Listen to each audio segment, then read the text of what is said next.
Me llamo Mateo Aranda y hasta hace unos años creía que los cementerios eran lugares de paz donde solo pesaba el recuerdo.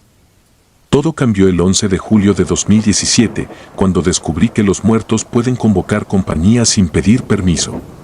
Mi padre, Ernesto, era un hombre de rutinas férreas. Desde la muerte de mi madre, visitaba su tumba en el Cementerio General de La Paz cada mes, siempre al atardecer, con las mismas flores blancas y el mismo frasco de alcohol para limpiar la lápida. Aquel julio yo regresé de la universidad durante un receso de invierno y decidí acompañarlo. Pensaba que la caminata nos daría un momento para hablar, la verdad, buscaba distraerlo de la tristeza crónica que lo encorvaba. El Cementerio General es un laberinto de pabellones superpuestos, pasillos estrechos, nichos hasta el tercer nivel y criptas familiares con rejas oxidadas. La tumba de mi madre estaba junto a un mausoleo pequeño coronado por el busto de Sergio Villalpando, un coronel republicano cuya figura de bronce, dicen, a veces exhala vapor en mañanas frías. Yo nunca lo había visto, pero su mirada vacía me inquietaba. Llegamos antes de que la última campana anunciara el cierre. El viento altiplánico arrastraba papeles y pétalos secos, silbando entre los floreros. Mientras mi padre raspaba el mármol con un cepillo, me puse a retirar hierbas del borde, arrodillado. Entonces escuché pasos arrastrados por el corredor lateral. Levanté la vista, venía un grupo de 5 personas. 2 hombres al frente, corpulentos, otros 2 detrás, delgados, casi pegados el uno al otro, y cerraba la fila una mujer envuelta en un chal verde oscuro. Reconocí al instante a Javier, mi tío materno, encabezando la marcha. A su lado iba un compañero suyo de la aduana, pero los otros 3 me eran desconocidos. Saludé con la mano, Javier respondió con un gesto distraído y siguió bordeando la cripta como si buscara dirección. Mi padre no se percató, estaba concentrado en pulir las letras doradas del epitafio. Cuando terminé de limpiar, me acerqué a Javier para ayudarlo a encontrar la tumba que buscaba, pero al doblar la esquina ya no estaba nadie. Solo quedaba el eco de los pasos disipándose en los arcos. Me encogí de hombros y volví con mi padre. Un rato después salimos por la avenida Baptista y fuimos a comer salteñas al Mercado Rodríguez. Allí, entre sorbos de api caliente, le pregunté, ¿por qué Javier no se detuvo a saludar? Mi padre frunció el ceño. No había visto a su cuñado desde hacía meses y, según él, Javier trabajaba de guardia ese turno en la frontera, imposible que hubiese estado en La Paz. Llamó de inmediato. Mi tío respondió con el ruido metálico de radios de fondo y aseguró que seguía en Desaguadero, a 200 kilómetros. Pensé en perfiles, sombras, coincidencias, pero la imagen de la mujer rezagada con el chal verde me clavó una espina en la memoria. 3 semanas más tarde, mi padre quiso regresar solo. Aquella tarde el cielo estaba plomizo, yo me quedé en casa arreglando documentos. Alrededor de las 7 recibió una llamada mía, temblorosa, lo escuché agitado, casi sin aliento, pidiéndome que lo fuera a buscar. Cuando llegué a la administración del cementerio lo encontré sentado, la cara desencajada y el uniforme de guardia prestado cubriéndole los hombros. Me contó que, mientras rezaba, sintió que alguien se detuvo frente a él. Era la misma mujer del chal verde. Ella habló primero, con una voz seca, «Estás tarde. El aire se acaba». Mi padre, sorprendido, respondió que se quedaría un momento más. La mujer señaló la tierra y dijo, «Yo ya casi no respiro aquí». Luego dio 2 pasos y se difuminó entre los nichos, sin dejar huella. Fue entonces cuando mi padre, aterrorizado, notó que el busto del coronel Villalpando tenía las mejillas perladas de humedad, como si hubiese exudado. Las campanas repicaron anunciando cierre y los celadores lo escoltaron fuera, porque se quedó paralizado. Me lo relató con los ojos abiertos de par en par, buscando aprobación a su cordura.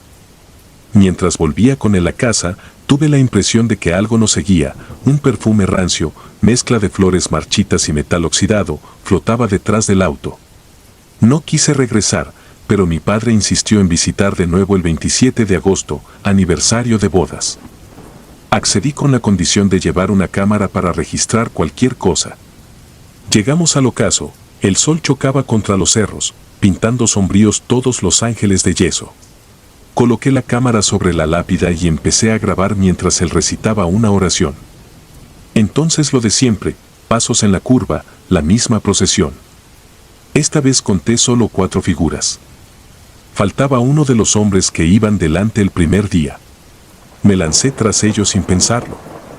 El pasillo desembocaba en un muro ciego, no había bifurcaciones ni panteones con puertas abiertas. Busqué entre las cruces bajos, nada. Solo un nicho recién encalado, todavía sin nombre, rezumando humedad. En ese instante, escuché la voz de mi padre aullando mi nombre. Regresé corriendo. Lo hallé tirado, sujetándose el pecho. Me arrodillé y lo apuntalé contra la lápida. Murmuraba frases sin sentido, no basta, no bastó, se los llevó. Creí que era un infarto.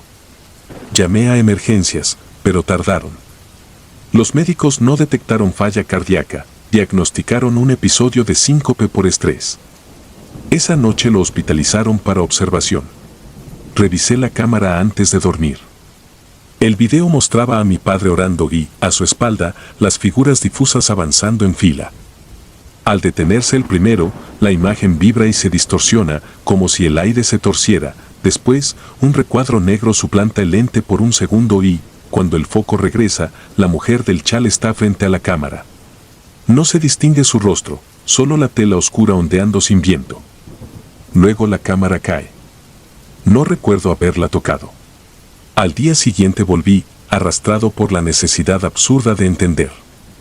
Llevaba la foto impresa del grupo, captura de pantalla, para preguntarle a los cuidadores si reconocían a alguien. Encontré uno Bruno, que llevaba décadas trabajando entre tumbas. Revisó la imagen y negó con la cabeza, salvo por un detalle, la mujer del chal se parecía, según él, al retrato en una lápida vieja, pero esa tumba había sido exhumada en 1997 y el nicho quedó vacío hasta este año, cuando colocaron a un desconocido. Me indicó el lugar. Era el mismo nicho encalado que encontré la tarde anterior. Un golpe de hielo me recorrió la espalda. El cemento aún estaba fresco. Volví esa noche con una linterna potente. No había guardias porque era viernes y una huelga paralizaba el servicio. Forcé el candado oxidado del nicho con un cincel, saltó con un crujido que resonó como trueno contenido. Adentro encontré una caja de madera sin nombre. La tapa no estaba clavada.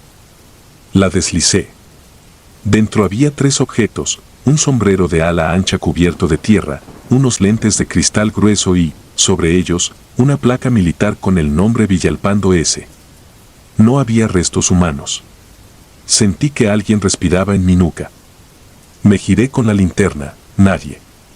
Cuando volví los ojos a la caja, los lentes desaparecieron. Cerré de golpe y retrocedí hasta chocar con la reja de un panteón. Un murmullo empezó a crecer detrás de mí, una letanía de voces superpuestas que no salían de garganta alguna.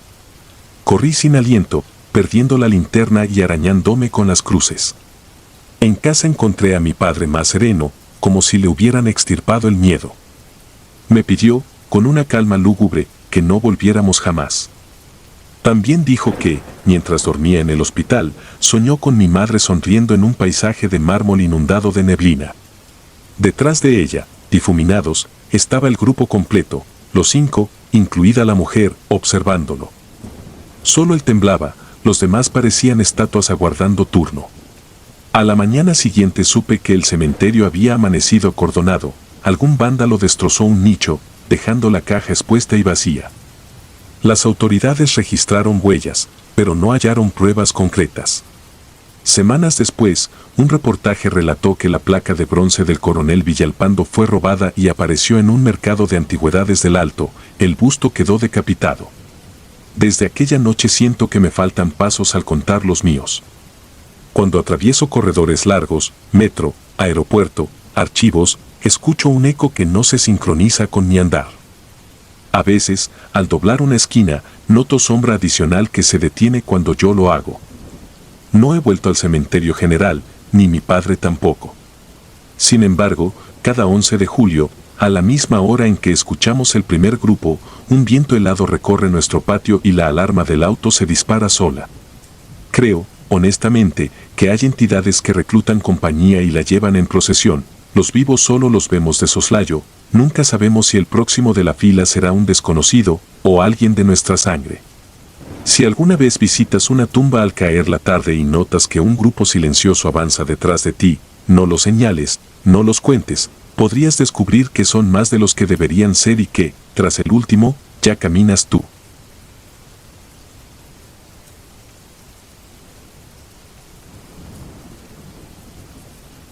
El niño sin ataúd.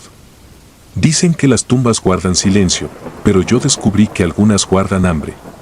Tenía 11 años cuando aquello ocurrió, en 1992, y juro que todavía me despierto sudando si oigo cadenas o canto de grillos. Mi nombre ya no importa, basta con decir que crecí en El Tunal, un caserío de 20 viviendas que se desgranan entre matorrales y bisaches, a 50 kilómetros de Ramos Arizpe, Coahuila. No teníamos cancha, ni cine, ni luz eléctrica todas las noches. Nuestro patio de juegos era la brecha polvorienta que separa la autopista Saltillo-Matamoros del Panteoncito Municipal, un terreno vallado a medias, con 18 tumbas viejas, 15 cruces de palo y nada de custodios. Mis primos Eladio y Rubén, hijos de un tío panadero, solían pasar las tardes conmigo. A falta de otra emoción, nos colábamos entre lápidas para fingir que cazábamos fantasmas. Una tarde de mayo, mientras el sol aplastaba las chicharras, Eladio soltó la idea de explorar el nuevo cementerio, un camposanto aún más chico que, según él, quedaba perdido tras el mezquital al otro lado de la autopista. Decía que su abuelo había sido sepultado allí y que, por descuido del municipio, nunca terminaron la barda ni colocaron portón. La sola palabra panteón bastó para inflamar nuestra curiosidad. Convencimos a nuestras madres de que iríamos a buscar leña y partimos con mochilas vacías, una linterna de pilas viejas y la orden estricta de no pisar la carretera. Así que cortamos campo, entre espinas y nidos de hormigas, hasta que la llanura se abrió en un claro de tierra reseca. Allí asomaba un tapial incompleto, hiladas de ladrillo rematadas en alambre oxidado, sin puerta. Adentro se alineaban apenas 10 sepulcros sin fecha reciente y, más allá, montículos irregulares cubiertos de hierba amarilla. El cementerio parecía muerto de olvido, y sin embargo algo se movía, una figura de vestido níveo a contraluz, tan baja como nosotros, de pie junto a la última lápida. Cuando notó nuestra presencia nos llamó por nuestros nombres. Sin gritar, sin agitar los brazos, solo pronunció cada uno como si nos conociera desde siempre. Nos quedamos petrificados. El niño, porque ahora vimos que era un varón, níveo de camisa, pantalón y zapatos, levantó la mano y señaló el suelo a sus pies, luego se giró y se escabulló entre las losas. Eladio creyó que era algún muchacho del rumbo, Rubén, que se trataba de un duende. Yo no dije nada, tenía la lengua pegada al paladar por una mezcla de terror y fascinación. Avanzamos hacia el pasillo central. El aire olía a salitre y a flores podridas. Al llegar al fondo descubrimos lo que él señalaba, una sepultura infantil abierta como si la hubiesen exhumado la noche anterior. El hoyo rectangular dejaba ver la tierra removida, no había caja, ni ofrenda, ni cruz. Solo un retrato ovalado incrustado en la lápida, la cara nítida del mismo niño que acabábamos de ver. La fotografía era antigua. El rojo de los labios había virado a sepia, el fondo celeste, a gris. Pero los ojos, negros y enormes, conservaban un fulgor que me comprimió las tripas. Nos miramos los tres, pálidos. Entonces algo crujió detrás de nosotros, pasos lentos sobre grava. Volteé a tiempo de ver una sombra alta deslizándose entre las tumbas, tan delgada que parecía proyectada por el sol poniente. Rubén dejó escapar un gemido, y Eladio comenzó a retroceder. «Vámonos». Alcancé a susurrar. No corrimos, escapamos como rumiantes huyendo del matadero. El aire se sentía pesado, más denso que en la llanura, y cada parpadeo traía la certeza de que aquella silueta nos pisaba los talones. Cuando por fin saltamos el murete, el cielo se había teñido de naranja. Jamás notamos en qué instante el sol llegó tan bajo. Al atravesar la puerta de mi casa me temblaban las rodillas. Mi madre notó la palidez y supuso deshidratación, me endilgó un jarro de agua con sal. Esa noche tuve fiebre. Entre delirios, volví a escuchar la voz infantil repitiendo mi nombre, a ver la fosa vacía, a sentir el suelo suave cediendo bajo mis botas. Al día siguiente desperté con la garganta ardida y las manos marcadas de costras. Parecía que me había aferrado a espinos durante horas. Aún así, cuando mis primos vinieron a preguntar si iríamos a recuperar la linterna, caída en la huida, dije que no volvería ni muerto. 2 semanas pasaron sin que la fiebre regresara ni los sueños tampoco. Creí que el terror se consumía hasta el 2 de junio. Esa tarde, la patrulla rural llegó al caserío con luces encendidas. Los adultos se arremolinaron, los bandidos de tumbas, esos que desde meses antes saqueaban ataúdes en rancherías cercanas, habían dejado huellas en el viejo panteón de El Tunal. Fosas abiertas, cajas rotas, ninguna osamenta. Los abuelos temblaban de indignación. Los niños callábamos, porque supimos que nuestro cementerio solitario, al otro lado de la carretera, era el siguiente eslabón de la infamia. No dormí esa noche, imaginando hombres con picos arrancando restos, igual que uno arranca los bulbos de un agave. El 3 de junio amaneció cargado de viento y polvo. Mi padre, que no creía en fantasmas pero sí en desgracias, salió con otros vecinos armados de escopetas recortadas para vigilar la zona. Volvió entrada la madrugada con la cara gris. Nos prohibió, con una violencia que nunca había usado, acercarnos a cualquier cementerio. Le temblaba el labio superior. Mucho tiempo después supe el motivo. Aquella ronda nocturna encontró, cerca del mezquital, un costal repleto de huesos infantiles, todavía húmedos. No lo dijeron a las mujeres ni lo denunciaron, dieron cristiana sepultura en secreto y quemaron el costal. Esa misma noche, mientras yo fingía dormir, oí golpear piedritas contra mi ventana. Aparté la cobija y vi a Eladio en el portal. «Ven», murmuró, «Rubén está allá». Supe a dónde. Me calcé y salí sin encender lámpara. La luna, casi llena, blanqueaba el camino. Cruzamos el mezquite resinando oscuridad y llegamos al cementerio clandestino.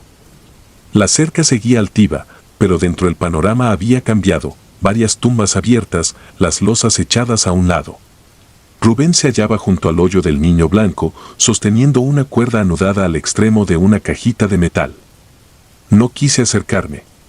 Lo encontré. Susurró con orgullo. El ataúd estaba enterrado más hondo. Ayúdenme a jalar. Levanté la mirada y allí estaba el niño, de nuevo, a pocos pasos, ojos negros, ropas pálidas, la piel tan luminosa que parecía absorber la luz de la luna. No estaba triste ni furioso, parecía expectante. Alzó su mano, la misma mano que días atrás nos invitó a mirar. Pero esta vez no señaló la fosa, su dedo apuntó directamente a Rubén. Algo se movió detrás de la cruz caída, un tronco tal vez, o una raíz brotando. Pero mis oídos percibieron un burbujeo, como si alguien bebiera un caldo espeso. Y luego el olor, ferroso, agudo, nauseabundo. Rubén dejó caer la cuerda, Eladio se quedó mudo, yo sentí que los intestinos se me anudaban. Del hueco emergió una forma imposible de describir sin recordar la bilis en la lengua, un torso reseco, cubierto de jirones de seda funeraria, con costillas negras como raíces quemadas. No se alzó con fuerza, pareció ser izado por hilos invisibles, y de su caja torácica colgaban trozos recientes de carne, carne de niño, comprendí, todavía goteando. Un zumbido denso, parecido al de las moscas, llenó el aire. No recuerdo quién gritó primero. Corrimos rompiendo lápidas, tropezando con cruces, cayendo y levantando sin parar. Solo detuve mi carrera al pie de la autopista, donde los faros de un tráiler pintaron nuestras sombras temblorosas en el asfalto. Eladio vomitó. Rubén cayó de rodillas y se echó a llorar. Yo me giré un segundo y vi, allá en el claro, la silueta blanca del niño que se desvanecía entre la bruma como si se disolviera junto a la osamenta. Desde entonces supe que aquel pequeño no quería que lo rescatáramos, quería que alguien viera, que alguien supiera. Y lo supe también, los saqueadores no eran hombres de noche cualquiera, sino gente hambrienta de brujería o de dinero fácil, capaces de robar la paz de los muertos. Al niño le robaron el cuerpo y, con él, la única puerta a su descanso. Esa noche acudió a 3 mocosos para que lo contaran. No bastó mi palabra, hizo falta que los adultos sintieran el hedor en las narices. Después de aquello, los hombres del pueblo montaron guardia permanente y el saqueo cesó en el Tunal. A mis 50 y tantos, todavía evito los camposantos cuando hay luna. Y si el destino me obliga a pasar cerca de uno, llevo siempre un puño de sal en el bolsillo, no para espantar fantasmas, sino para recordarles que respeto la tierra que los cubre. La sal es promesa de que ninguno de mis pasos intentará desenterrar lo que descansa. Porque sé, con la certeza que solo dan los cementerios en la noche, que los muertos no muerden hasta que les roban los huesos.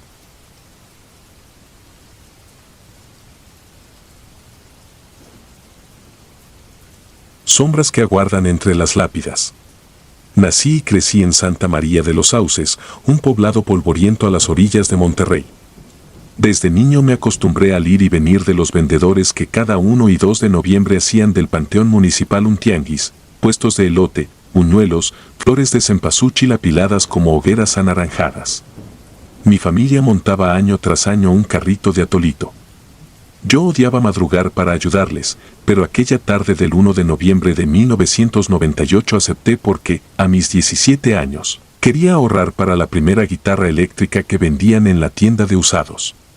Lo que viví entre esas tumbas todavía me eriza la piel, y eso que han pasado 25 años.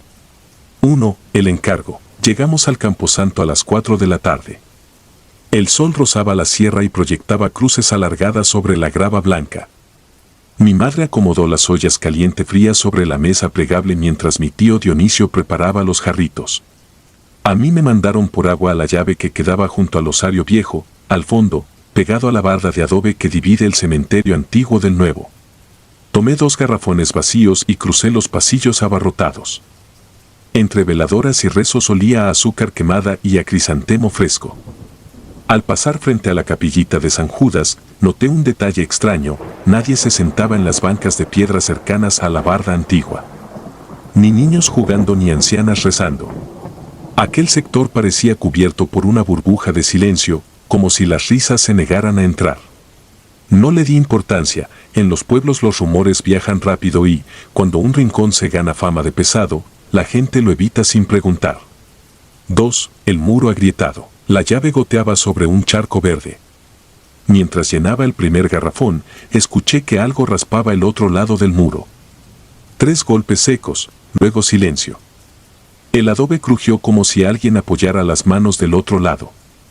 Me asomé, las grietas dejaban entrever tierra compacta.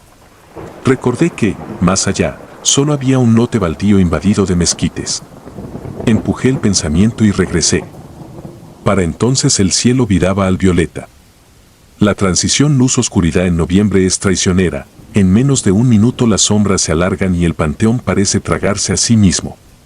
Al doblar la última esquina hacia el puesto noté algo más: una mujer sola, vestida con un huipil crudo. Caminaba entre las lápidas con la cabeza gacha, como quien busca nombre por nombre. Su andar era lento, sin tambaleo, parecía deslizarse. Llevaba el cabello sobre el rostro y sostenía una vela apagada. No le di importancia. En estas fechas abundan deudos silenciosos. 3 voces en la fila. El negocio anduvo bien. Para las 7 ya no cabía gente alrededor del anafre. Entre servir y cobrar, apenas alcancé a contarle a mi madre lo de la mujer. Ella frunció el ceño. En la tarde me compró un café una señora así, pero no tenía nada de raro. ¿Por qué? No insistí. Poco después, cuando avivaba la flama con el abanico, escuché que alguien murmuraba mi nombre detrás del puesto. Una voz de mujer, suave, apenas un hilo: Iván. Giré, creyendo que era una excompañera de secundaria. Nadie. Apenas unos clientes discutiendo sobre la porción de piloncillo. Sacudí la cabeza. El cansancio juega malas bromas. A las 8:30 la feria de luces comenzó a disolverse. Los altavoces pusieron rezos grabados, los últimos niños recogían sus trompos fluorescentes. Entonces volvimos a necesitar agua y mi mamá, con voz imperativa, me despachó de nuevo. 4. La barda abierta. El aire nocturno ya olía a cera agotada. Mientras avanzaba, noté que la zona desierta cerca del osario lo estaba aún más, ni un farol encendido. Solo la luna, redonda, colgada detrás de la barda. Había algo distinto en aquel muro, un boquete. La arruinada había cedido. Trozos de adobe esparcidos y, al centro, un hueco del tamaño de una puerta. Sentí un frío seco subirme por la espalda. No era miedo, aún, sino sospecha. Aromas de flores marchitas se mezclaban con otro más rancio, agrio, como tierra movida. Miré a mi alrededor, ningún guardia, ningún velador. Alguien del exterior podría haber forzado la pared para robar ladrillos. Quise regresar, pero imaginé a mi madre esperando el agua. Me agaché sobre el grifo. El primer garrafón se llenó bajo un gorgoteo irregular. Fue entonces cuando la escuché, nítida detrás de mí. Iván, permíteme pasar. Me di la vuelta. Nada. El hueco en la pared era ahora una boca negra que parecía exhalar el ladrido de un perro lejano. Tomé el garrafón e inicié el regreso a paso rápido. No corrí, los hombres del rancho no corremos en los panteones, aunque el corazón nos taladre las costillas. A mitad del camino, el peso del líquido me obligó a cambiarlo de brazo. El suelo crujía bajo mis botas. Pero entre mis pisadas sonó otro ritmo, pasos descalzos, suaves, sincronizados con los míos. Me detuve. El eco tardó un segundo de más en morir. Y supe que alguien, o algo, replicaba mis movimientos. No quise voltear. Reanudé la marcha y, por reflejo, pronuncié en voz baja la oración que me enseñó mi abuela: ánima de un cuerpo ausente, busca tu luz y déjame en paz. Las pisadas cesaron. 5 ladridos hacia la nada. Al llegar al puesto, lancé los garrafones sobre la mesa con más fuerza de la necesaria. Mi tío levantó la ceja. ¿Te salió un panteonero? No, mentí. Pero hay un boquete en el muro. Habla con el municipal antes de que se meta un ratero. El tío prometió ir en la mañana. Yo me serví un vaso de atole y traté de sacudirme el temblor de las manos. Observé el pasillo por donde había regresado, vacío. Entonces ladró un perro a la distancia. Uno solo, abrupto, como si hubiera mordido el viento. Mi primo menor, que ayudaba con los desechables, comentó que los perros del rancho nunca entran al camposanto. Recordé ese detalle y un sudor helado me corrió por la nuca. La noche se enfrió de golpe. 6 la vela sin llama. A las 10 empezamos a recoger. Mi madre me envió a devolver los tarros prestados por una vecina que vendía pan. El camino me obligaba a bordear nuevamente el sector de la barda. Avancé tensando cada músculo. Al acercarme, vi una figura acuclillada junto al hueco. Era la mujer del huipil. Reconocí el cabello sobre el rostro. Sostenía la vela apagada con ambas manos. Parecía rezar. Quise ignorarla. Pero al rebasarla, me habló sin levantar la cabeza. Gracias por el agua, Iván. Ahora necesito otra cosa. El corazón me retumbó. ¿Cómo sabía mi nombre? No contesté, apreté el paso. De pronto, un susurro se deslizó a mi oído, como si la mujer hubiese puesto la boca junto a mi cuello. Déjame caminar contigo. Corrí. No fui hombre, fui chiquillo. Atravesé los pasillos hasta el puesto. Los dedos me hormigueaban. ¿Estás bien?, preguntó mi madre. Le conté la mitad de la historia. Ella se persignó y, en silencio, abrió el bolso donde guarda las moneditas. Sacó un puñadito de sal gruesa y me la vertió en la palma. Si vuelve a hablarte, suéltale esto sin pronunciar palabra, ordenó. Es mejor no negarle nada, pero tampoco ceder. 7 el último viaje. Faltaba solo recoger la lona del techo. Dionisio nos dijo que él podía solo. Pero mi madre, terca, insistió en llevar la última carga de basura al contenedor cerca de la entrada principal del panteón. Fui con ella. Empujamos el diablito entre tumbas, la luna colgaba blanca como una moneda sin valor. Cuando doblamos una esquina, ahí estaba. De pie, a mitad del sendero, la mujer del huipil. Pero algo había mutado, sus pies no tocaban el suelo, flotaban unos centímetros, balanceándose. El cabello se había corrido y, donde debía haber rostro, había piel lisa, sin ojos ni boca, solo un óvalo pálido, liso como cera derretida. El diablito chocó contra mi espinilla. Mi madre soltó un quejido contenido. Yo recordé la sal entre mis dedos. Avancé un paso, no sé de dónde saqué el valor, y extendí la mano abierta. El polvo blanco cayó al suelo entre nosotros. La mujer inclinó la cabeza, o eso creí, porque sin rasgos no podía asegurar nada. Luego se volvió hacia el hueco lejano del muro. Sin mover piernas, comenzó a deslizarse. Desapareció entre las sombras tal como un velero en neblina espesa. Mientras lo hacía, sentí un viento helado aspirar desde el boquete, como si el cementerio respirara hondo por primera vez en años. Mi madre me jaló de la camisa. Apilamos la basura sin mirar atrás y corrimos al carro. 8. Epílogo. Al día siguiente, a primera hora, las autoridades locales sellaron el agujero con bloques nuevos. Colocaron reflectores y un guardia fijo. Nunca supimos quién ni por qué había abierto un paso en esa pared centenaria. Lo que sí supimos fue que, al remover los escombros, el albañil halló una losa rota oculta en la base, el nombre borrado por los años, salvo 2 letras, F y A, y la fecha 1928. Bajo la losa no había ataúd, solo tierra apisonada y el hueco de lo que alguna vez estuvo. Desde aquel noviembre no he vuelto a vender atole en los días de muertos.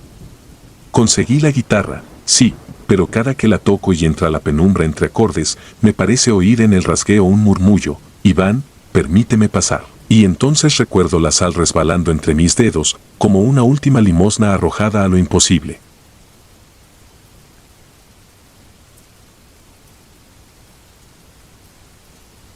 El muro que respiraba. Nunca quise trabajar entre tumbas. Pero en 2010, recién llegado de México y con las cuentas vacías, acepté el turno nocturno de mantenimiento en Bayou Rust, un cementerio vetusto oculto entre cañaverales a 30 minutos de Nueva Orleans. Mi labor era simple: revisar las bombas que evitaban que la humedad del pantano inundara las fosas, aceitar los viejos aires del crematorio y firmar un parte a las 6 de la mañana. La empresa para la que laboro aún presta servicio en hospitales y fábricas. Al panteón solo íbamos mi compañero Wes y yo, 2 veces al mes. El vigilante de planta era el señor Doyle, 60 y largos, espalda combada y la mirada de quien duerme poco. Aquella noche de septiembre comenzó como cualquiera. Entramos a las 9, estampamos nuestras firmas en la caseta y caminamos entre los mausoleos resecos que parecían de azúcar quemada. Doyle nos saludó con un gesto y, sin que se lo pidiéramos, quiso acompañarnos hasta las bombas del extremo sur. Fue entonces cuando notamos las bardas. En los muros perimetrales habían soldado láminas nuevas que llegaban a 3 metros de altura. Por fuera, remataban en picos, por dentro, en dientes inclinados hacia el cementerio, como alambres de púas doblados contra los difuntos. Más raro aún eran las manchas, largas franjas de tierra reseca, huellas de manos y zapatos que subían desde el nivel del suelo hasta casi tocar los pinchos más altos, como si alguien, o algo, hubiese intentado trepar al exterior. ¿Ratas gigantes?, bromeó Wes. ¿O sus muertos son sonámbulos? Doyle no se inmutó. Siguió andando, pero yo percibí un temblor en sus nudillos. Cuando terminamos la rutina en la sala de bombas, el viejo encendió un cigarro y, mirando aquellas paredes manchadas, soltó la historia que aún hoy me devuelve el insomnio. Hace unos 15 años, comenzó, este campo santo era el preferido de los profanadores. Nunca supimos si querían los anillos, los dientes o simple maldad. Cada lunes aparecían fosas abiertas y ataúdes vacíos. Pusimos rejas, candados, luces, y de nada sirvió. Una madrugada, continuó, sorprendo a un muchacho cavando. Llevaba una pala, una pistola y un bulto envuelto en hule negro. Le grité, contestó con un disparo al aire y lanzó el paquete dentro del hueco. Pero antes de cubrirlo, el difunto se levantó. Doyle guardó silencio. El cigarro se consumió hasta quemarle los dedos. ¿Se levantó?, susurré. Con un agujero de bala entre ceja y ceja, afirmó. El vivo soltó un alarido, corrió hasta la barda y empezó a treparla. Yo solo atinaba a rezar. El cadáver dio 3 pasos, cayó de rodillas y se desplomó. Cuando llegó la patrulla detuvieron al ladrón, pero lo que yo vi esa noche no cabía en los informes. Para impedir más saqueos, la administración elevó el muro y soldó los pinchos. Pareció funcionar, dejaron de aparecer cuerpos nuevos. Sin embargo, Doyle señaló las marcas terrosas. Al poco tiempo empecé a encontrar a nuestros propios muertos tirados fuera de la fosa común, las mortajas rasgadas como si ellos mismos hubieran forcejeado. Alguien, o quizá ellos, intentaba salir. Nadie le creyó. La policía archivó los reportes como vandalismo. Pero el viejo insistió y, en su obstinación, llenó el interior del muro con púas vueltas hacia adentro. Si los de afuera no entran, los de adentro no salen. ¿Funcionó?, preguntó Wes, ya sin ganas de reír. Durante un tiempo, respondió. Hasta que las manos empezaron a aparecer más arriba. Manchas nuevas, todos los lunes. Como si cada semana treparan un poco más. Regresamos al taller principal a eso de las 2 de la mañana. Wes revisaba los manómetros. Yo, incapaz de quitarme la historia de la cabeza, salí a fumar junto a la barda. La luna se colaba entre las ramas de los cipreses y convertía la neblina del pantano en un río lechoso. Entonces lo escuché, el crujido lento de cemento rozando cemento, seguido de un golpe sordo. Avancé un par de metros. Algo raspaba la pared interna, a la altura de mi cabeza. Otro golpe, como un puño entumecido pegando contra el concreto.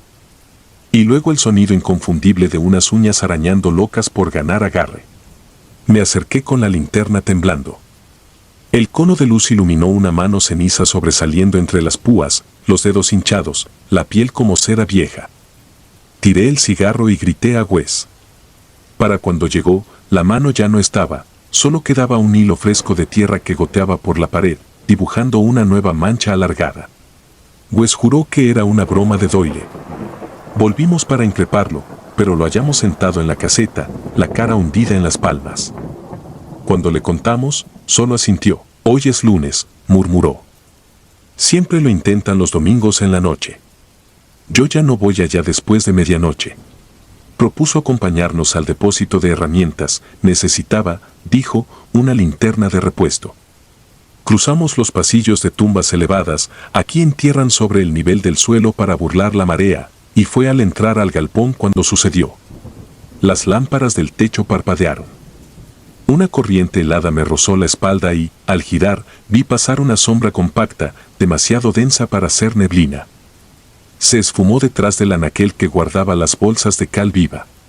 Seguimos la forma con la luz, pero solo encontramos un rastro de lodo y algo peor, el hedor dulzón, inconfundible, de carne corrompida al sol. No está buscando salir, dijo Doyle, atragantándose. Está buscando un cuerpo distinto. No entendimos hasta que el viejo contó lo último. Cuando la policía atrapó a aquel profanador, confesó que su grupo usaba los huesos en trabajos de santería. Decían que, si intercambiabas restos de un muerto violento con los de uno pacífico, el espíritu del agresor quedaba atrapado y podías controlarlo. Se mordió el labio. Quizá lo sacaron de sus tumbas para mezclarlos. Y ahora no saben dónde pertenecen. Propuse marcharnos, pues se negó a dejar herramientas sin asegurar. Me aventuré de nuevo al muro para tomar fotografías. La compañía exige evidencia de cualquier daño. El aire olía a metal húmedo, como cuando uno lame una pila. Fotografié la mancha fresca, luego apunté arriba, al dentado de pinchos. Lo siguiente sucedió en un pestañeo. Algo golpeó la barda desde dentro con tal fuerza que sacudió los remaches. Mi teléfono voló de mis manos. Un rostro se alzó entre los hierros, mandíbula rota, dientes expuestos, ojos blanco lechoso que no miraban nada y lo miraban todo. Gemía, pero aquel gemido traía agua, traía tierra, traía siglos.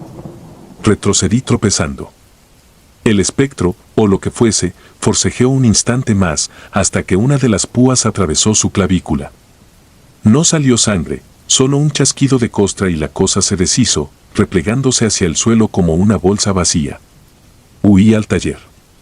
Wes ya venía corriendo arrastrando a Doyle, el pobre se había desmayado. Cargamos al viejo a la caseta, llamamos al 911 y esperamos con los ojos clavados en la puerta. La ambulancia llegó a las 4:10. Para entonces, el muro estaba en silencio, las manchas apenas visibles bajo la luz roja de las torretas.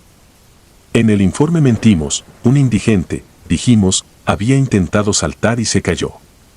Nadie quiso escuchar otra historia. La administración clausuró la fosa común y ordenó verter una losa de cemento sobre ella. También cambiaron de empresa de mantenimiento, demasiados gastos de seguridad. Yo seguí empleado, pero nunca volví a Bayou Rust.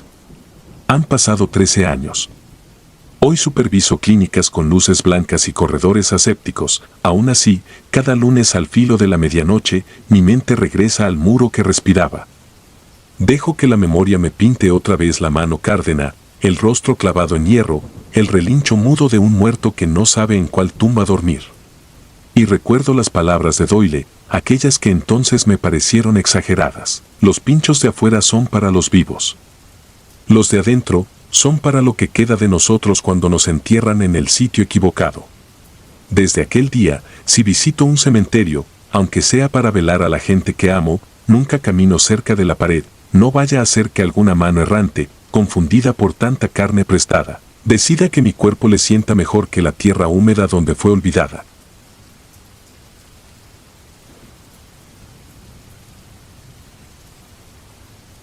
Tumba Luz. Lo que voy a relatar sucedió hace 11 años, cuando acepté un trabajo temporal como auxiliar de mantenimiento en el Panteón Municipal San José de los Álamos, un camposanto perdido entre la maleza a 3 kilómetros de Zamora, Michoacán.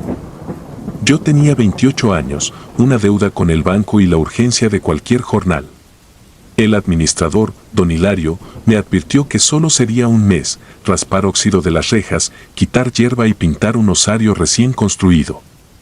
El puesto incluía dormir allí, en un cuarto húmedo adosado a la capilla, porque el velador renunció de golpe. Acepté sin pensarlo. El primer lunes llegué con un catre, un foco LED y una radio de baterías. Al caer la tarde descubrí lo que hacía distinto a San José: las tumbas no estaban alineadas, crecían como islotes sobre un suelo ondulado, y casi todas se inclinaban en direcciones improbables, lo bastante para sugerir que algo bajo la tierra las empujaba poco a poco. Día 1 transcurrió sin incidentes. Pinté barandales y barrí pétalos marchitos. Cuando anocheció, el viento dulzón de los huertos cercanos llenó el aire.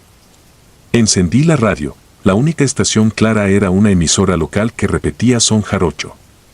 Me dormí antes de medianoche. Me despertó un ruido helado, como piedritas chocando contra vidrio. Abrí los ojos, 3:11 de la mañana según mi celular. Algo golpeteaba el cristal de la ventanita, tec tec tec. Creí que era granizo, pero afuera el cielo estaba limpio. El golpeteo cesó al acercarme. Solo escuchaba mi respiración. Regresé al catre haciéndome el valiente. A la mañana siguiente descubrí que alguien había cubierto la ventanita con tierra arcillosa, formando una ligera costra marrón. Pensé en chiquillos aburridos, limpié el vidrio y seguí trabajando. Día 3. Mientras quitaba maleza, hallé lo que parecían letras trazadas con yeso en la losa de un nicho: encierra la luz. Lo atribuí a vándalos. Por la noche, el tec-tec-tec volvió, ahora acompañado de un murmullo bajo, semejante al choque de botellas vacías. Armado con mi linterna salí al pasillo de la capilla. Alrededor, la negrura era tan densa que el cono de luz parecía flotar en carbón molido. El sonido provenía de la fila de criptas infantiles, donde las tumbas estaban pintadas de rosa y azul pastel. Me costó avanzar, el suelo era esponjoso, como si debajo hubiera agua. No encontré a nadie. Sin embargo, sobre el mármol liso de una cripta apareció otra advertencia, escrita esta vez con algo grasiento: cierra la puerta. Me reí para aflojar la garganta, pero la risa sonó a tos. Antes de amanecer, vislumbré desde la ventana algo imposible: uno de los ángeles de yeso que coronan el panteón se movía. No caminaba, parecía deslizarse, posándose sobre lápidas aledañas, siempre a espaldas de mi mirada directa, pero delatado por el chasquido de garras rompiendo grava. Cuando llegó la luz, el ángel ya estaba de nuevo en su pedestal, con los brazos extendidos al cielo. Día 5. La pintura del osario amaneció cuajada de burbujas, como si algo desde dentro la hubiese empujado en la noche. Al raspar, un olor sulfúrico salió de las grietas y escuché un crujido hueco que me vació el estómago, clac clac, como dientes chocando. Don Hilario vino a revisar. Se limitó a persignarse y regalarme un candado para la puerta de la capilla. Ciérrala con esto al anochecer, susurró. Y no salgas, aunque oigas tu nombre. No quise admitir que ya lo había oído. La noche anterior, mientras la radio zumbaba, alguien había pronunciado mi apodo, Lucho, con voz de mujer anciana, al filo del catre. Día 6. Llovió. A las 2 de la madrugada, la radio se encendió sola con un chispazo y estalló un llanto infantil multiplicado por la estática. Me tapé los oídos. El sonido no provenía del aparato sino del suelo de la capilla, que temblaba. Alguien arañaba la losa desde abajo. El candado vibraba en la cerradura. Recordé las frases escritas: encierra la luz, cierra la puerta. Apagué la linterna. La capilla quedó a oscuras salvo por el rojo intermitente de la radio rota. Las uñas bajo el piso arañaron un minuto más y después se extinguieron, como si advirtieran mi obediencia. Desperté con luz de alba colándose por las rendijas.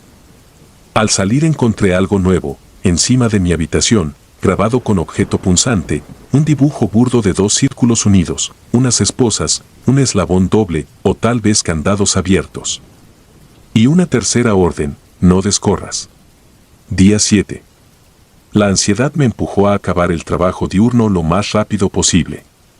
Antes de caer el sol, aseguré la puerta, apagué el foco, quité la batería a la radio y me tumbé vestido, tembloroso. Silencio. Durante horas solo escuché la lluvia. Algún tiempo después, minutos, tal vez, algo cayó del techo sobre mi pecho. Lo palpé, era tierra húmeda, granos oscuros que olían a pudrición. Entonces oí el tec-tec-tec en la ventana, multiplicado por docenas. Dedos.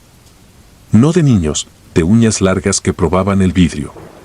Se detuvieron al mismo tiempo, y en la quietud se mezcló un coro áspero, respiraciones empañando los muros.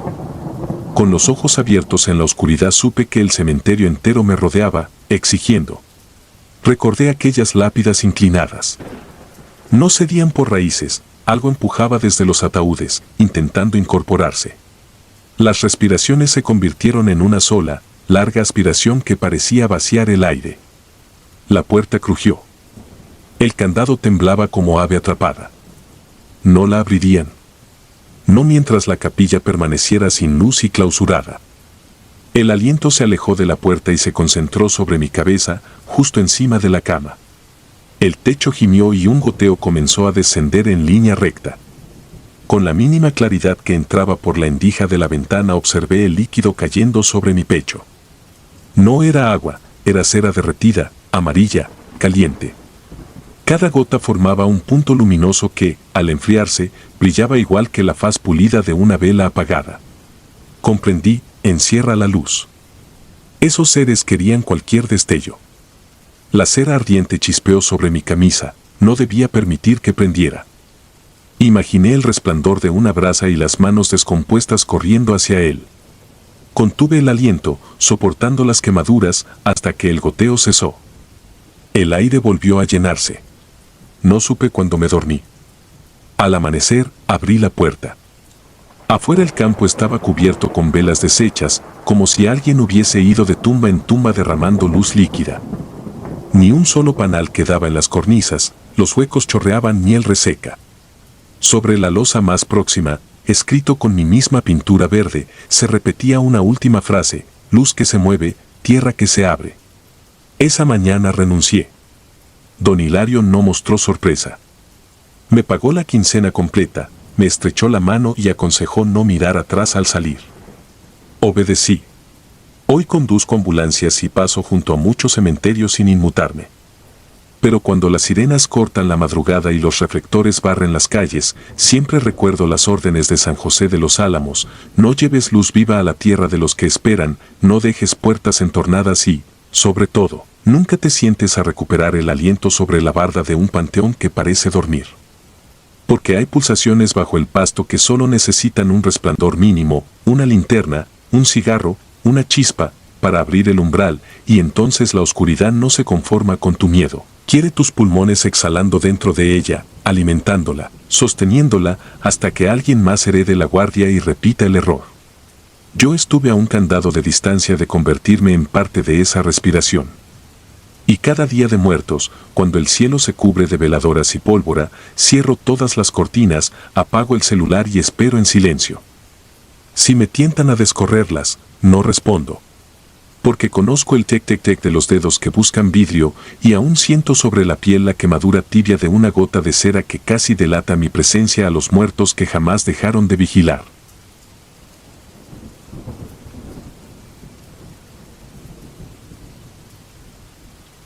Golpe sobre la tumba. Soy Facundo Núñez, 29 años, y todavía me tiembla el pulso cuando recuerdo mi turno final en el cementerio Nuestra Señora del Calvario, en las afueras de San Juan, Argentina. Entré como guardia suplente en junio de 2023, atraído por la paga y porque el lugar, famoso por sus mausoleos neogóticos, parecía más un museo al aire libre que un camposanto. 3 vigilantes cubríamos la noche, el protocolo era sencillo: rondas alternas y reportes cada 30 minutos por radio. Después de un par de semanas, la rutina me anestesió el miedo que llevaba de niño, ese cosquilleo que da pasar junto a lápidas al anochecer. Creí que las historias de fantasmas eran folclore turístico, hasta que descubrí cuán errada puede ser una certeza. La noche del 28 de junio empezó como todas: cielo despejado, luna que barnizaba de plata las cúpulas, silencio cortado apenas por los álamos del perímetro. A la una lo anómalo apareció: un golpe seco, no metálico, sino piedra contra piedra, resonó entre la hilera de panteones nobles. Apagué la linterna para afinar el oído. Otro golpe, más tenue, contestó desde algún punto a mi izquierda. Avisé a Sergio, uno de mis compañeros, pero la interferencia distorsionó su voz. Supuse que los gruesos muros despachaban malas ondas de radio. Seguí la vibración hasta una avenida flanqueada por mausoleos de mármol veteado de rojo. El último de la fila pertenecía a la familia Andrada, políticos provinciales que ostentaban un pórtico con ángeles decapitados. La reja estaba candada, pero desde dentro provenían los golpecitos, rítmicos, insistentes, como cabezazos contra la lápida. El mausoleo descendía 2 niveles bajo suelo. Lo sabía porque durante la inducción nos advirtieron que allí habían construido una cripta familiar antes del terremoto de 1944. Toqué la reja, fría, seca. Alumbré el interior. Elas reveló un pasillo estrecho, escaleras, y al fondo, una silueta oscura inclinada sobre una losa. El cuerpo se balanceaba con movimientos cortos y chocaba la frente contra el mármol, toc, toc, deteniéndose apenas para inspirar un silbido que me erizó la nuca. Grité la advertencia reglamentaria: seguridad, identifíquese. Convencido de que era un saqueador. Nada. La figura siguió golpeando, más despacio. Me arriesgué a iluminarle el rostro y descubrí solo piel cerúlea estirada sin rasgos claros, como una estatua inacabada. El cráneo trazó un golpe final, luego, lentamente, aquella cosa viró hacia mí. Lo primero que distinguí fueron las manos, huesudas, de un blanco calcáreo, los dedos larguísimos apoyados sobre los barrotes con la delicadeza de un pianista. No pensé, retrocedí, la voz se extinguió en mi garganta, la linterna vibró en mis dedos. El ser aspiró aire con un silbido hondo y articuló una sola palabra, voz áspera, cavernosa, imposible de ubicar en sexo o edad: abre. El comando me sacudió algo primitivo. Arrojé la radio y corrí sin rumbo fijo, tropezando con jarrones secos. No paré hasta divisar la garita principal. Dentro, Sergio y Benítez, el tercer guardia, reaccionaron a mi estado con chanzas nerviosas, atribuyeron todo a algún bromista. Entre sollozos les conté lo que vi. Se miraron con la gravedad que dediqué a los delirios de un ebrio, pero aceptaron acompañarme. Protocolo exigía verificar. Tardamos 10 minutos en regresar al pasillo Andrada. El mausoleo lucía intacto, la reja cerrada con su candado. Ni rastro de intrusos. Casi cediendo a la burla, Sergio sacudió el portón, la cadena sonó hueca. Entonces notamos una grieta reciente en el mármol del dintel, del grosor de un dedo, recorriéndolo como un relámpago petrificado. Del interior emanaba un olor a acíbar rancio, caliente, incompatible con la helada de la madrugada. Benítez apuntó la luz al suelo para comprobar huellas. Hallamos algo peor, fragmentos de hueso diminuto, perfectamente pulidos, dispuestos en espiral sobre la tierra. Calculé su origen humano por la porosidad, pero parecían haber sido hervidos. Sentí náusea. Propuse cerrar turno y llamar a la policía. Mis colegas, endurecidos por años de guardia, votaron vigilar hasta el amanecer, no querían perder la paga por falsa alarma. Cedí, pero exigí quedarme en la garita. A las 3:40 de la mañana, mientras revisaba cámaras, el monitor del pasillo Andrada se cubrió de interferencias. La señal se deformó y la imagen mostró un destello dentro del mausoleo. Algo se movía a contraluz, proyectando sombras que parecían alargarse por las paredes como raíces enloquecidas. Llamé a Sergio, no contestó. Benítez tampoco. Tomé la segunda radio y capté estática mezclada con un zumbido grave, casi un canto monótono. La temperatura en la garita bajó, mi aliento se volvió visible. Antes de sucumbir al pánico, una idea práctica me rescató: activar la alarma perimetral. Corrí al tablero, giré la llave y se cortó la energía. La garita quedó a oscuras. El zumbido brotó ahora dentro del recinto, cerca de mi oído, más claro, modulando 2 sílabas que reconocí aún sin querer: abre. Empujé la puerta y me lancé al exterior. El cementerio se había transformado, una bruma densa reptaba a ras de suelo y devoraba las hileras de cipreses. Cada farol chisporroteaba como si la corriente oscilara. A lo lejos, donde debía estar el mausoleo Andrada, vi destellos blancos, pulsantes, semejantes a flashes fotográficos. Corrí hacia allí con la linterna tambaleante. Mientras avanzaba, encontré a Sergio arrodillado junto a un ángel de piedra. Tenía la mirada perdida y murmuraba algo en voz baja. Le toqué el hombro, estaba helado y su piel rezumaba sudor. Logré arrastrarlo unos metros, en su estupor repetía una frase: no lo mires, no lo mires. Pregunté por Benítez, pero solo negó con la cabeza, clavado en su mantre.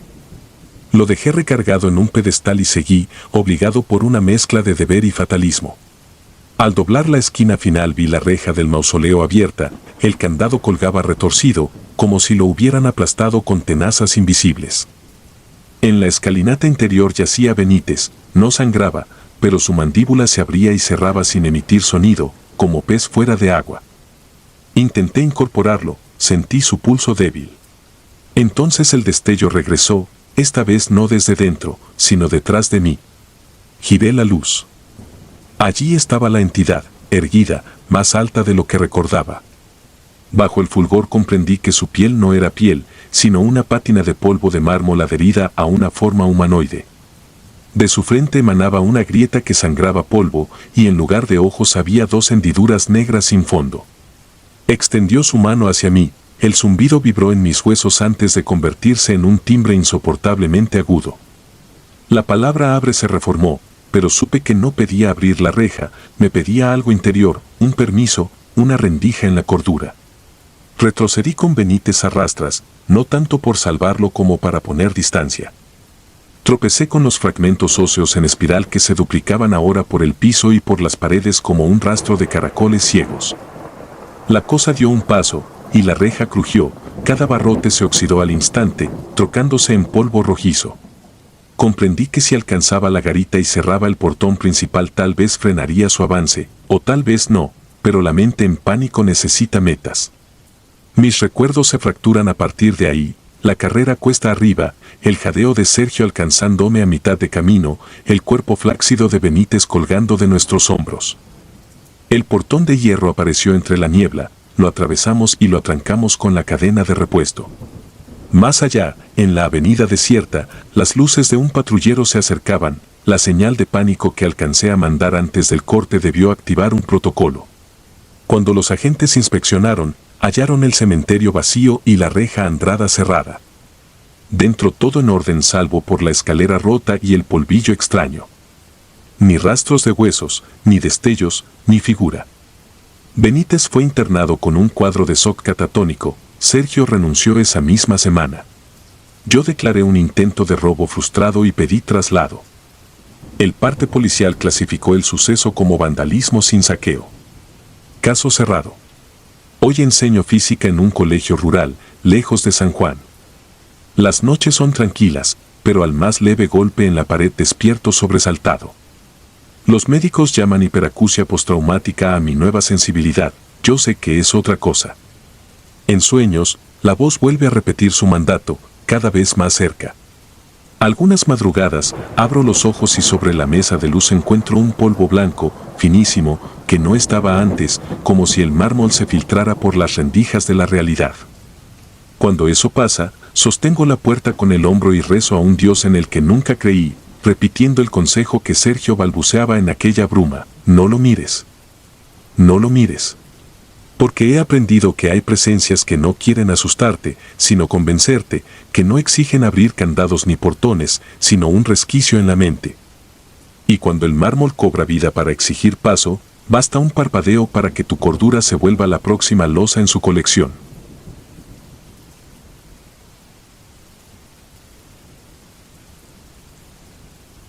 Sepultura anticipada.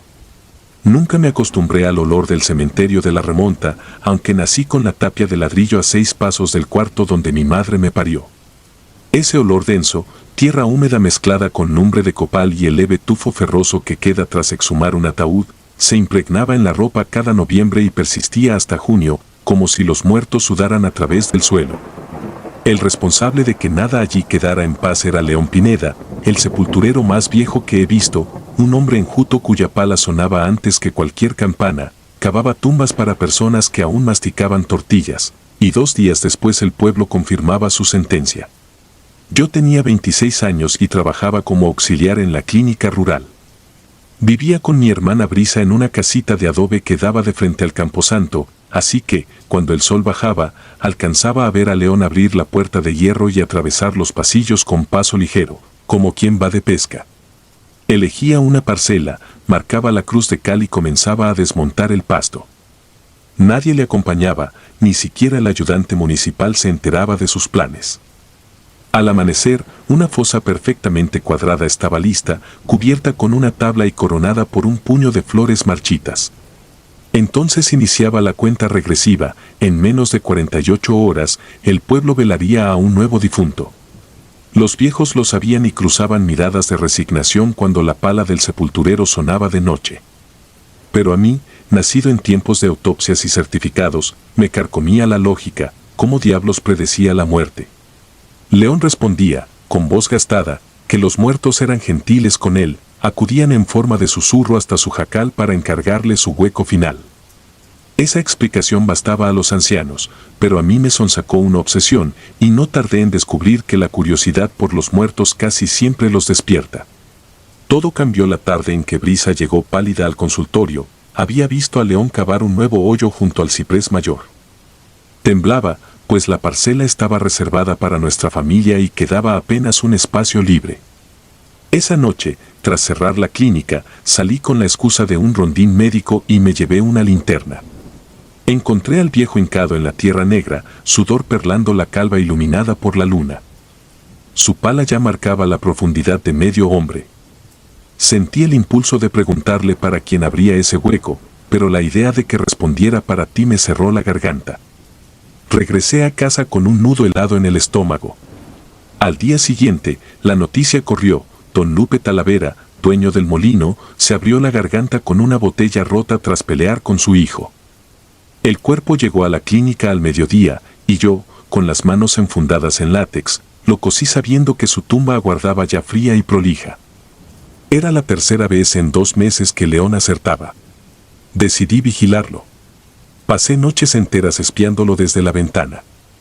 Descubrí que cada vez que preparaba un hueco, lo hacía después de cierta rutina, se levantaba cerca de las 3, encendía un candil rojizo y sacaba un envoltorio de hojas de maíz en el que guardaba monedas antiguas. Colocaba 3 monedas sobre el alféizar y entonaba una canción apenas audible, algo entre arrullo y letanía.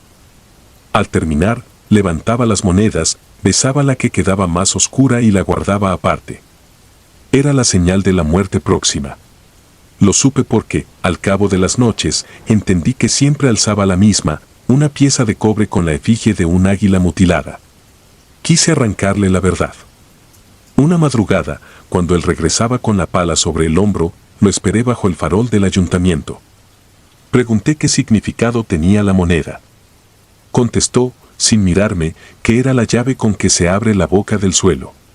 Se alejó cojitranco, dejando tras de sí un rastro agrio, y esa frase, boca del suelo, se me quedó incrustada en el sueño.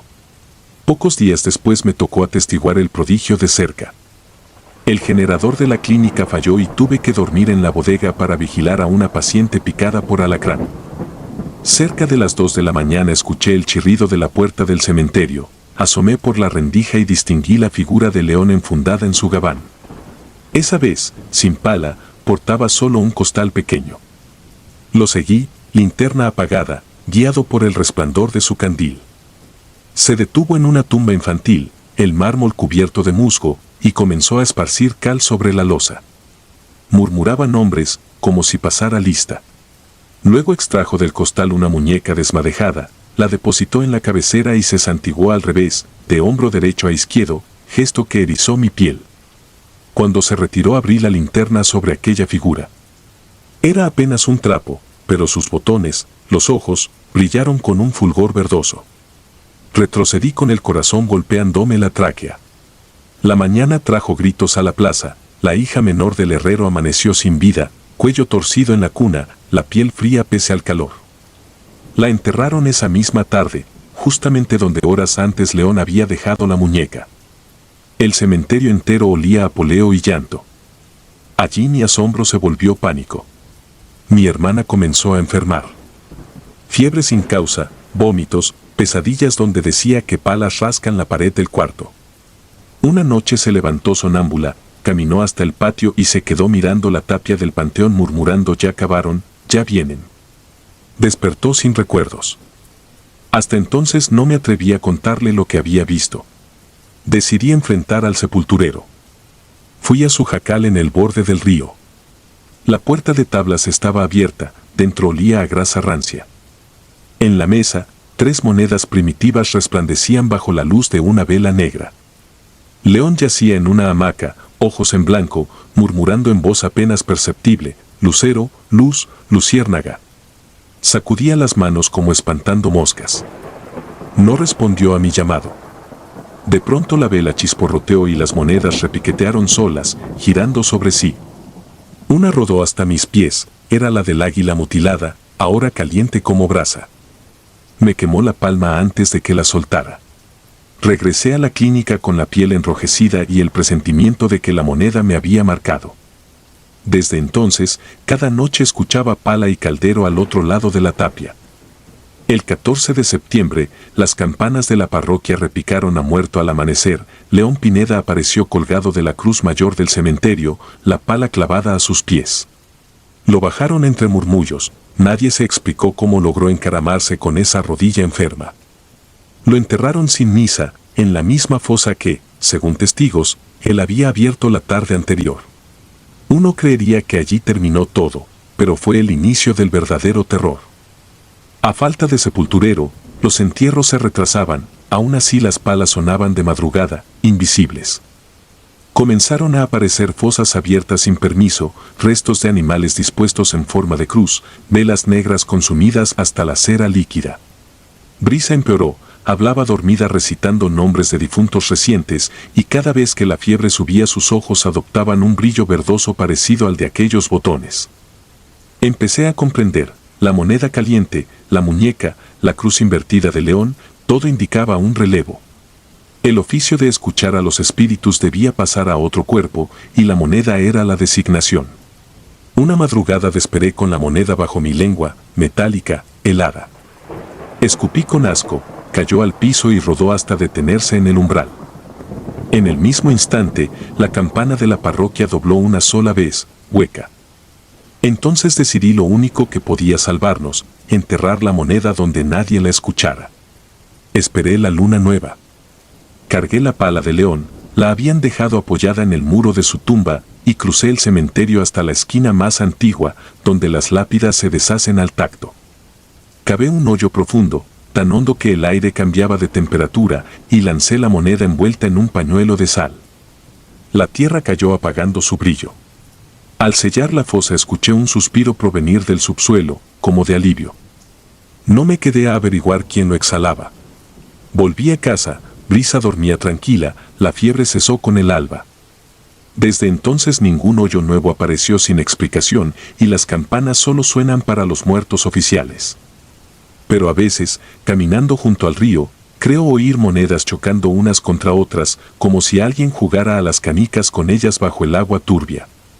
Entiendo que la posesión de ese oficio nunca se pierde del todo, simplemente descansa hasta que otra boca necesite a quien le abra la puerta al suelo. Yo aún guardo la cicatriz rosada en la palma, recuerdo vivo del calor de aquel metal. Bastaría con desenterrar la moneda para que el cementerio vuelva a convocar a los suyos. Por eso, cada vez que un chico presume su valentía trepado en la tapia del panteón, le grito que respete la tierra. No saben que abajo, en la más honda de las tumbas, la llave espera a ser girada por la mano de algún curioso. Y las palas, en sueños, ya han comenzado a afilarse.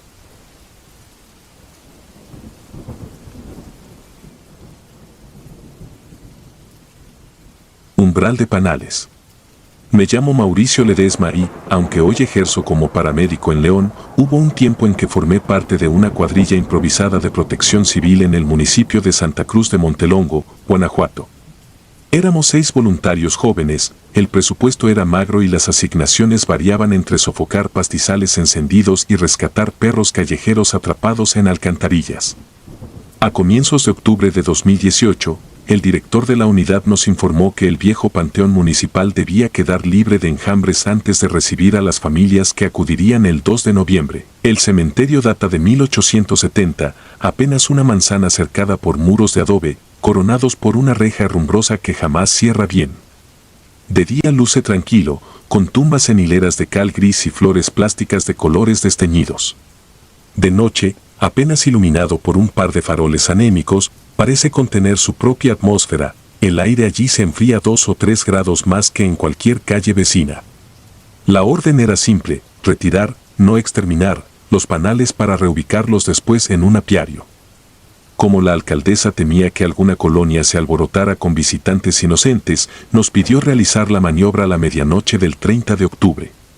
Nos acomodamos en 2 camionetas, herramientas, trajes de neopreno, cajas de transporte para las abejas y una escalera de aluminio de 3 metros. Al llegar, descubrimos que el velador habitual, don Eliseo, brillaba por su ausencia. No había candado ni portón cerrado, aún así, elegimos escalar la barda lateral para evitar curioseos de algún paseante que confundiera nuestra indumentaria con trajes de fumigación y levantara falsas alarmas. Entramos a las 23:48. El coro de grillos cesó en cuanto mis botas tocaron el interior. A través de la careta escuchaba la respiración amplificada de mis compañeros, mezclada con el zumbido intermitente de colonias ocultas bajo las cornisas de mausoleos. Durante la primera hora el trabajo resultó casi mecánico. Hallamos 5 panales, los desprendimos con espátula, los acomodamos en cajones y los deslizamos por encima de la barda, donde otro par del equipo los amarraba con cintas y los resguardaba dentro de la camioneta. Cada extracción me fue vaciando la cabeza hasta que solo quedaba la rutina, proyectar la luz, raspar, sostener el panal, avanzar. A la 1:10 de la madrugada solo restaba un enjambre, el más grande, adherido en el pórtico de una cripta familiar rodeada de cipreses. Los demás estaban fuera, cargando los últimos cajones. Yo permanecí dentro, subido a la escalera, con el sudor escurriendo por la nuca pese al aire helado. Fue entonces cuando el murmullo del panal cambió. De un zumbido compacto pasó a un borboteo, como si las abejas mordieran la cera desde dentro.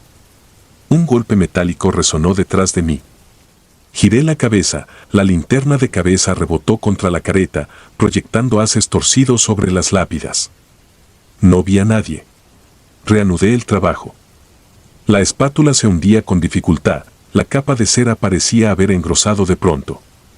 Apretaba los dientes y sentía un retumbar en los oídos, distinto al zumbido habitual, una vibración grave que me recordó los motores viejos cuando patinan en seco. Pensé pedir ayuda, pero algo me mantuvo callado, la certeza infantil de que hablar era invitar aquello que me acechaba a responder. Logré desprender el panal. Era más pesado que los anteriores, costaba sostenerlo con una sola mano. Bajé el primer peldaño y allí, sobre el mármol, lo vi. Una silueta robusta emergió entre dos tumbas, sin linterna, sin casco, sin prisa, avanzó hacia la barda donde mis compañeros reían por alguna broma. Su paso no levantó polvo ni crujió la grava. Llevaba el traje negro de protección civil, idéntico al nuestro, pero sin reflectantes. El casco era blanco mate, como una calavera lisa que absorbía la luz. Por un instante quise creer que venía a ayudarme, que alguno había regresado sigiloso. Sin embargo, esa figura ni volteó hacia la escalera. Se detuvo junto a la reja, se sentó sobre la techumbre de un nicho bajo y fijó la mirada en mis compañeros del otro lado, que seguían lanzándose motes y risotadas sin reparar en él. Tenía los brazos cruzados, los guantes colgaban de los puños, demasiado largos, como dedos engarabitados. La escalera vibró. Bajé otro peldaño y el panal tembló entre mis manos. Las abejas parecían enloquecer, saliendo en un chorro denso. La silueta inclinó la cabeza, como si olfateara el aire. Entre la careta y mi piel el aliento se volvió vaho. Mordí la lengüeta interior del casco. No debía gritar. No debía moverme bruscamente. El enjambre, fuera de sí, comenzó a rodearme, pero no me picó, se arremolinó frente a mi cara, como formando un velo que me separaba del resto del cementerio. Entonces, el tipo junto a la barda se puso de pie. Vi cómo apoyaba las palmas en la tapia y las hundía, no sobre el concreto sino a través de él, como si la materia cediera a su tacto. Trepó sin esfuerzo, del otro lado escuché un chillido, un crujido y luego silencio. El zumbido cesó tan repentino que me hirió los oídos, como cuando se apaga una licuadora dejando el vacío acústico. Bajé los dos últimos peldaños a trompicones. Corrí hacia la salida. Mis guantes resbalaban en la piedra húmeda de la barda, tardé en escalar, pese a ser delgado. Al asomar la cabeza vi a mis compañeros tendidos en la banqueta, no estaban heridos, pero jadeaban como si hubiesen corrido un maratón. El panal que yo cargaba había desaparecido, en su lugar encontré la caja de plástico derretida, la tapa hundida como cera bajo fuego. Nadie vio al sujeto de casco blanco, al parecer, un segundo antes de que yo llegara, las abejas salieron por encima de la barda en una nube y los obligaron a tirarse al suelo, cubriéndose el rostro. No contamos nada al supervisor. La versión oficial fue simple, enjambre liberado accidentalmente, sin lesionados. Aquella noche la dimos por concluida. Los demás regresaron al cuartel a dormir. Yo me quedé hasta las 7 en urgencias, revisando la presión de cada uno, todo normal. 2 días más tarde, la alcaldesa inauguró una ofrenda simbólica en la entrada del Panteón Nuevo. Fui por protocolo. A la salida, un anciano barrendero me reconoció y me agradeció la limpieza en el viejo cementerio. Le comenté la extrañeza del enjambre final y bromeé sobre un refuerzo misterioso que vino a desalojarnos. Él no rió. Le vio la cara, ¿verdad? Susurró. El casco blanco. Ahí, bajo el sol del mediodía, me contó que en 1999 uno de los primeros voluntarios de protección civil del municipio murió aplastado por la barda cuando rescataba a un niño atrapado entre lápidas. Llevaba un casco nuevo, blanco, sin logos, regalo de su hermana. Desde entonces, cada ciertos años alguien asegura ver una figura idéntica rondando emergencias, incendios forestales o, como en mi caso, entre tumbas. No deja que los vivos hagan relajo en casa ajena, concluyó el viejo, guiñándome un ojo. Quise discutir, pero las palabras se negaron a salir. Meses después renuncié al grupo y me enrolé con la Cruz Roja. Desde entonces he visto quemados, choques en carretera, intoxicaciones masivas. Nada se compara con el helicoide hermético de terror que sentí aquella noche, subido a una escalera frente a un enjambre, mientras detrás de mí alguien sin rostro vigilaba las bromas nerviosas de mis amigos. Aún conservo la careta rayada y el traje ennegrecido. Algunas madrugadas lo saco del closet y, por un segundo, huelo la mezcla de humo de ahuyentar abejas y tierra húmeda de panteón. Entonces recuerdo que uno de los muchachos, el más corpulento, Arturo, renunció semanas después, tal como aquel robusto chico del relato de mi primo en otro municipio, incapaz de volver a escalar una simple barda. Se mudó con su hermano al norte y jamás respondía a los mensajes cuando intentábamos retomar contacto. supongo que cada panteón en México guarda su propio centinela. El nuestro viste neopreno y casco blanco, otros quizá prefieran toques de tambor, luces que se encienden sin cables o juguetes musicales que despiertan con luna nueva. Yo, por mi parte, aprendí algo definitivo: cuando el silencio se espesa en un cementerio y el aire se enfría sin razón, no hay que intentar mirar qué lo provoca. Basta con bajar la escalera, recoger las herramientas y salir sin intercambiar bromas que puedan despertar a quien, desde el otro lado del umbral, solo exige respeto entre panales dormidos.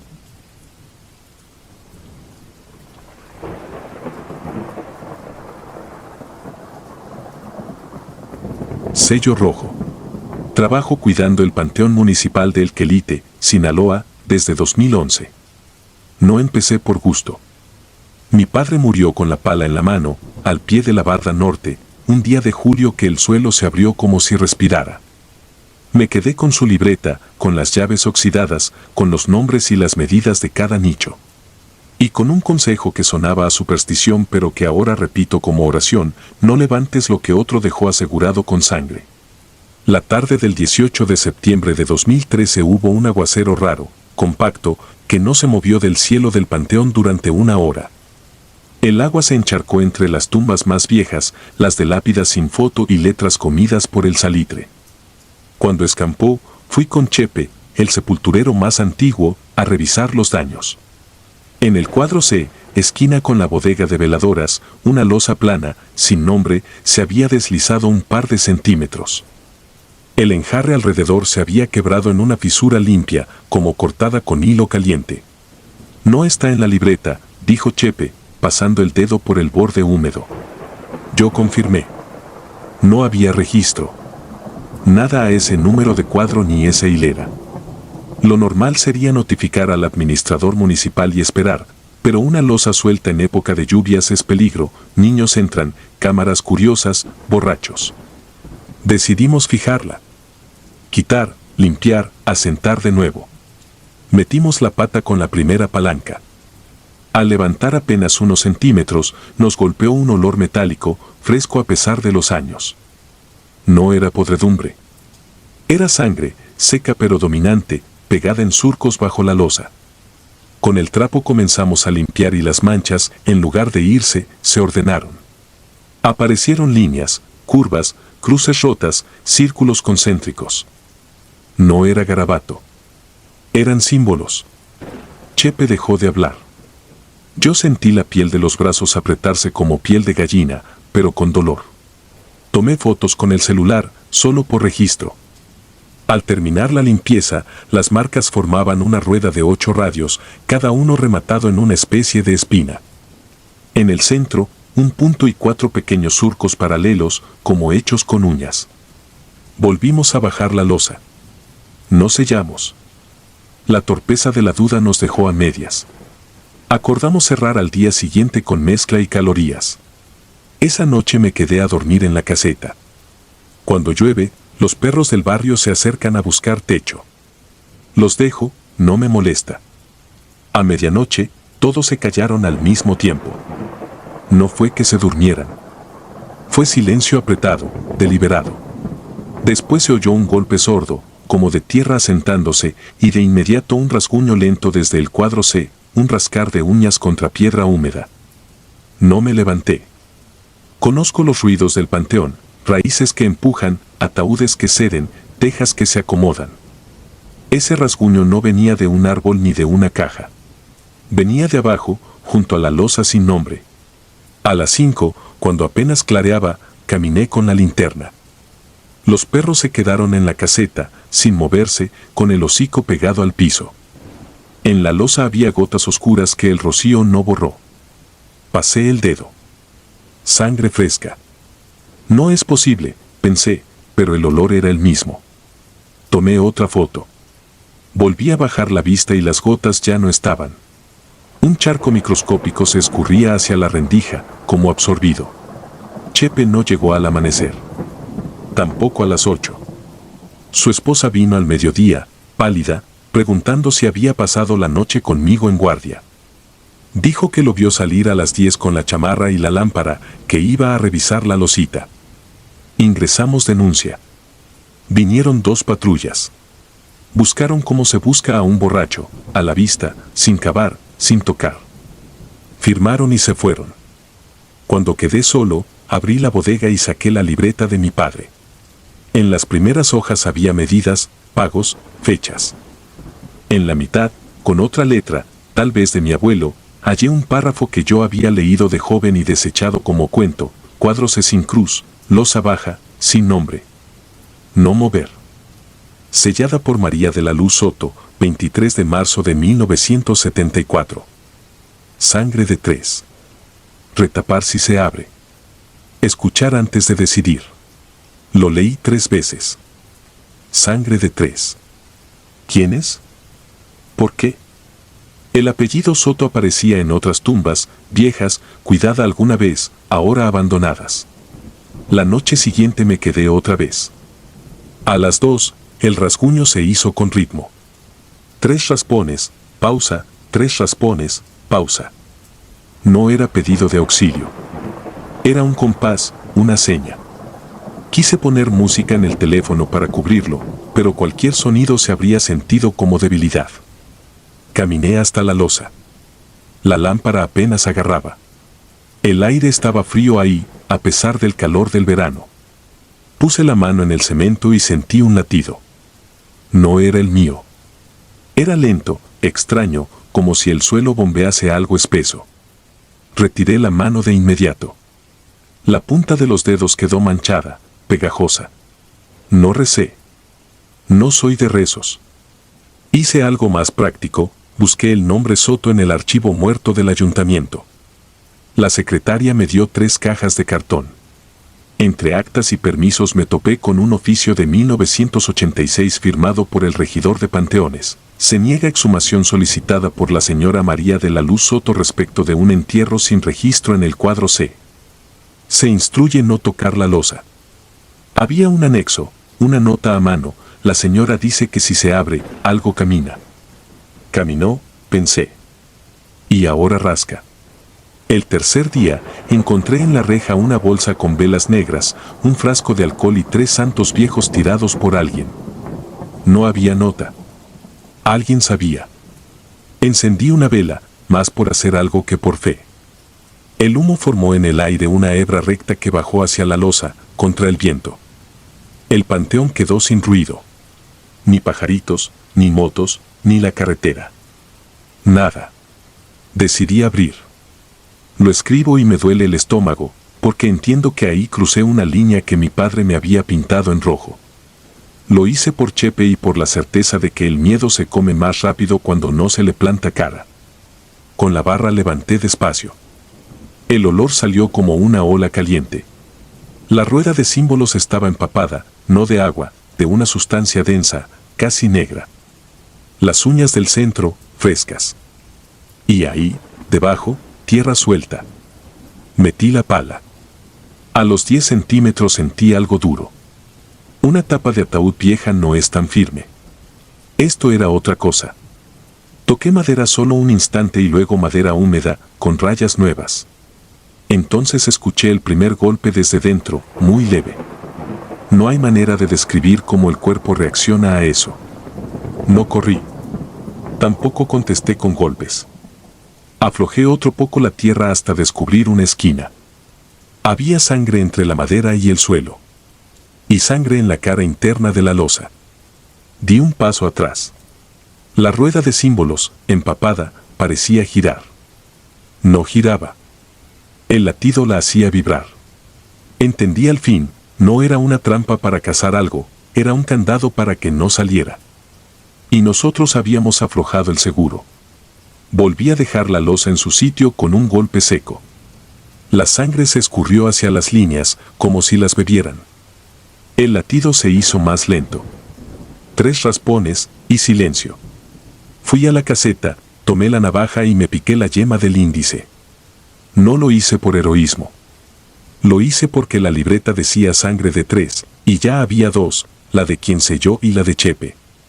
No sé si de veras se cuentan así, pero ofrecí la mía. Dejé caer 3 gotas en el centro de la rueda. Se abrieron paso, buscaron su curso, sellaron los radios. El frío se movió como un animal herido que busca sombra. Cuando acabó, me quedé sentado en el suelo, viendo cómo el cemento recuperaba su color opaco, sin brillo de humedad.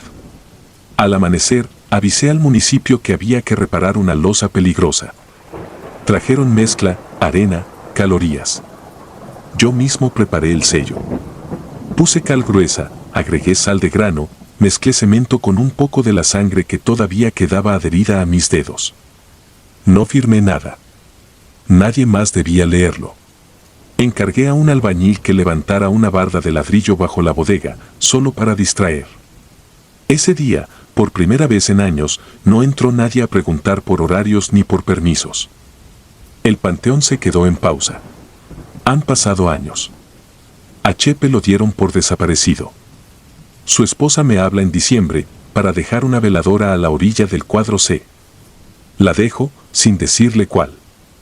A veces, en noches sin luna, escucho de nuevo los 3 raspones, lejos, amortiguados, como si vinieran de un corredor largo bajo tierra. Contesto con un toque de nudillos en la losa, suave, para decir sigo aquí. No sé si es él. No sé si el golpe que respondo es agradecimiento o hambre. En la libreta, después del párrafo de mi abuelo, añadí el mío, retapado el 20 de septiembre de 2013. Sangre de 3. No abrir. Escuchar. Si rasca en 3, reforzar. Bajo la caseta, guardo un frasco con cal y otro con sal. En un sobre, la foto que tomé de la rueda antes de sellarla. Cuando la veo, me parece que los radios ya no apuntan al centro sino hacia afuera, como si esperaran una señal. El panteón tiene ruidos que se explican y ruidos que no uno aprende a distinguirlos. Hay gemidos que son del viento, hay crujidos que son de ataúdes, hay pasos que son de gatos. Pero el rasguño en 3, acompañado del latido espeso de la tierra, no pertenece a ninguna categoría. Es otra cosa. Algo que se quedó esperando a que alguien curioso retirara una losa antigua. Algo que bebe sangre y entiende pactos. Algo que yo, por torpeza y por lealtad, alimenté para que no saliera. He envejecido 10 años ahí adentro, aunque viva afuera. Duermo poco. A veces despierto con las manos con tierra, igual que mi padre, aunque yo no recuerde haber cavado. Me lavo en silencio, veo las uñas y reviso la caseta. Todo está en su sitio. Salgo, recorro el cuadro, se pongo la palma sobre la losa. Si late, dejo caer una gota. Si no, sigo de largo. Trabajo, barro, registro. La vida continúa, pero nunca es totalmente mía. Una parte se quedó sellada bajo esa piedra, cumpliendo el turno de alguien más. Tal vez de Chepe. Tal vez mío. Tal vez de cualquiera que toque, por curiosidad, lo que otros aseguraron con sangre.